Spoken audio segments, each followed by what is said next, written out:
Hey everyone, and welcome back to the channel. Today, we're diving deep into the Pride Lands. But we're not just rewatching a classic. We're exploring a darker, more complex theory that might change how you see the Lion King forever. What if the story didn't end with Simba's triumphant return? What if Scar's influence lingered, not just as a memory, but through his own hidden offspring? Let's explore the shadow of Scar and the potential rise of a dark bloodline. First, let's set the stage. The Lion King is a story of betrayal, exile, and redemption. We all know how Scar usurped the throne by killing Mufasa and driving a young, guilt-ridden Simba into the wilderness. But think about the years Scar ruled. He wasn't just sitting on Pride Rock, letting the hyenas run wild. He was a king, albeit a terrible one. And kings, in any kingdom, are concerned with legacy. It's natural to assume he would have wanted an heir to secure his reign, someone to carry on his name and his vision for the Pride Lands. The movie doesn't show us this, but the absence of evidence isn't evidence of absence. So, who could have been Scar's queen? The most obvious candidate is Zira. While she's a character from the sequel, The Lion King 2, Simba's pride, her fierce, unwavering loyalty to Scar, is undeniable. She wasn't just a follower, she was a zealot. Her entire identity was wrapped up in him. The movie presents her as the mother of Kovu Nuka, and it's explicitly stated that Scar chose Kovu to be his heir, but wasn't his son. But what about Nuka and Vit? Nuka's desperation for his mother's approval and his constant references to Scar suggest a deep connection. Could he be Scar's biological son? It would explain his resentment towards Kovu, the chosen one, and his burning desire to prove himself worthy of his father's legacy. Let's look at the timeline. Simba was likely a young adult when he returned, meaning he was gone for several years.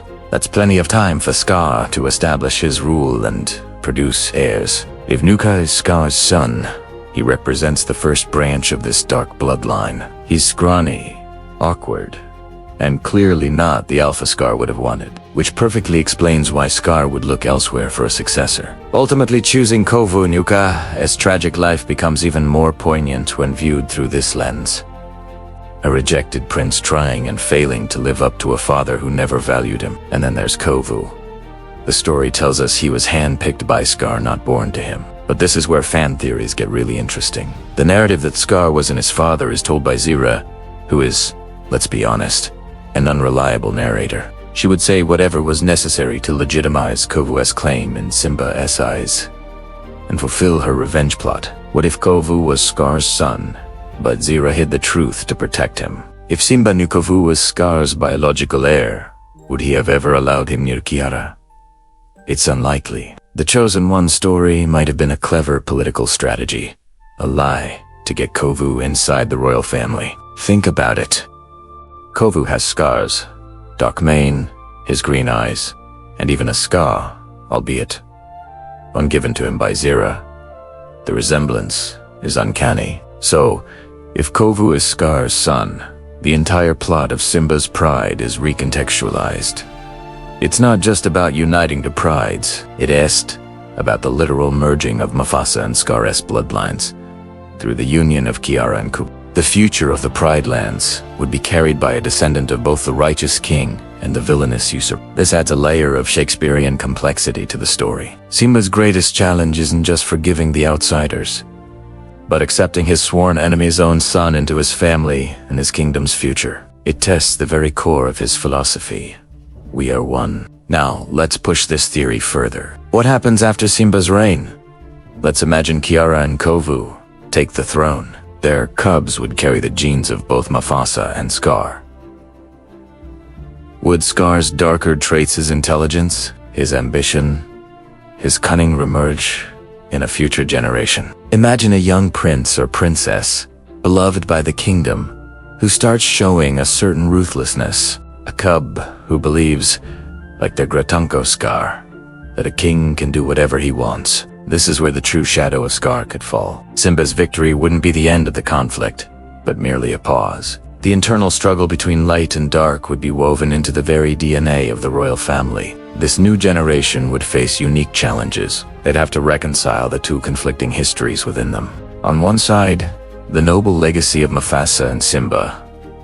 On the other, the dark, seductive ambition of Scar.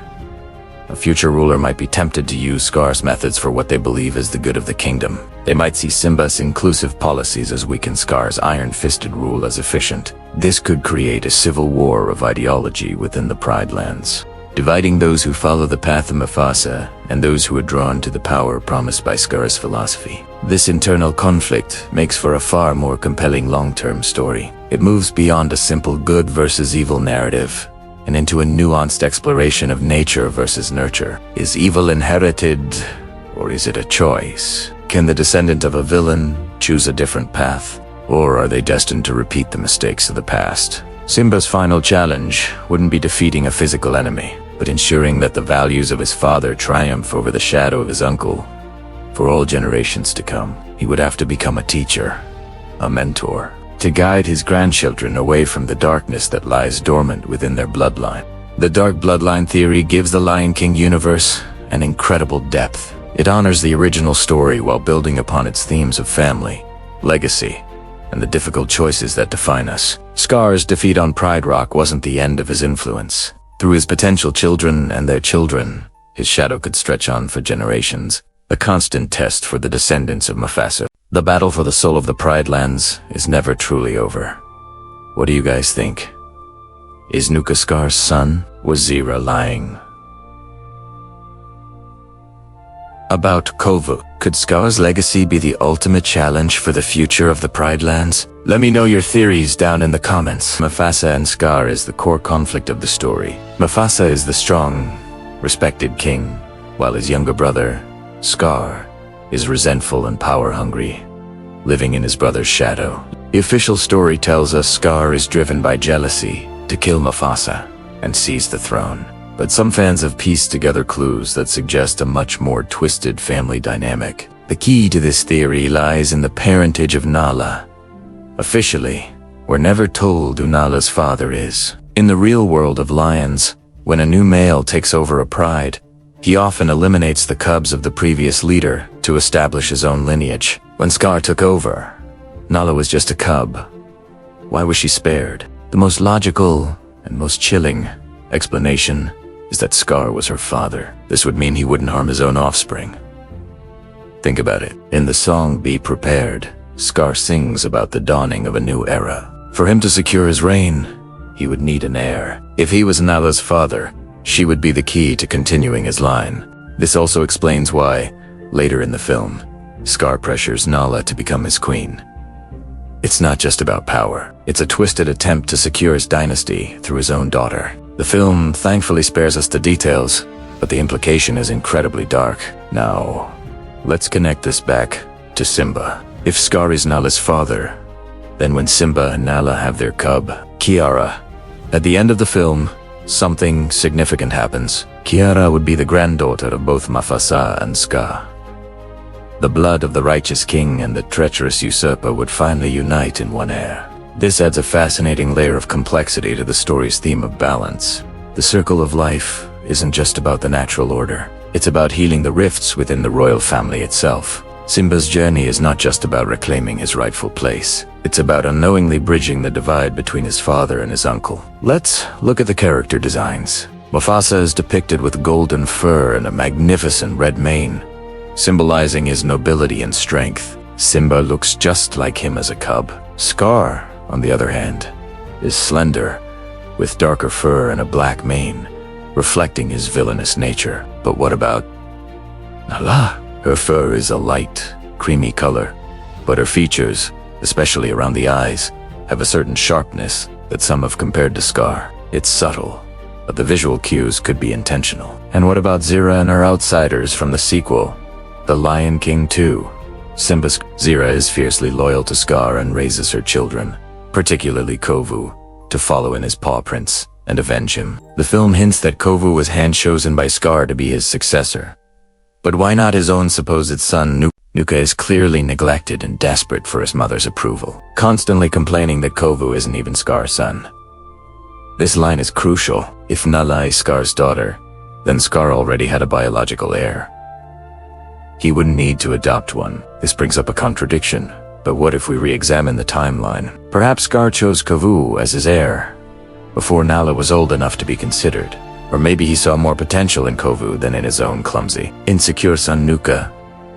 But the Nala theory still holds more weight in explaining her survival and Scar's later obsession with making her his queen. If we accept that Nala is Scar's daughter, it completely reframes the final battle between Simba and Scar. When Simba returns, he's not just fighting his father's murderer.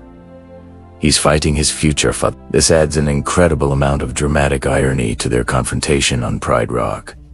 Scar's taunts about Simba's guilt take on a new, more personal venom. He's not just tormenting his nephew, he's tormenting the lion who has won the affection of his own daughter. And what about Simba's iconic line, "I am not you, Scar"? On the surface, it's a declaration that he won't resort to murder to solve his problems. But with this theory in mind, it is also a subconscious denial of the dark lineage that is about to enter his family through Nala. He is rejecting the part of Scar that represents treachery and darkness, even as he is destined to unite their bloodlines. So, when Kiara is presented at the end of the film, it's a moment of triumph, not just for Simba, but for the entire kingdom. She represents a true union. The conflict that tore the family apart, the war between two brothers, is finally resolved in their shared granddaughter. Kiara embodies the potential for a new beginning, carrying the legacy of both Mufasa's nobility and, yes, a trace of Scar's ambition, hopefully tempered with wisdom. This Scar's shadow theory adds so much depth to the narrative. It transforms The Lion King from a simple story of good versus evil into a complex family drama about legacy, reconciliation, and the dark secrets that can haunt a bloodline for generations. It makes the circle of life more than just a catchy phrase. It becomes a powerful symbol of healing and the ultimate unification of a fractured dynasty. The shadow that Scar cast over the Pride Lands is long, but through Simba and Nala's union, the light finally breaks through, creating a new, more complete circle. What do you think? Does this theory hold up?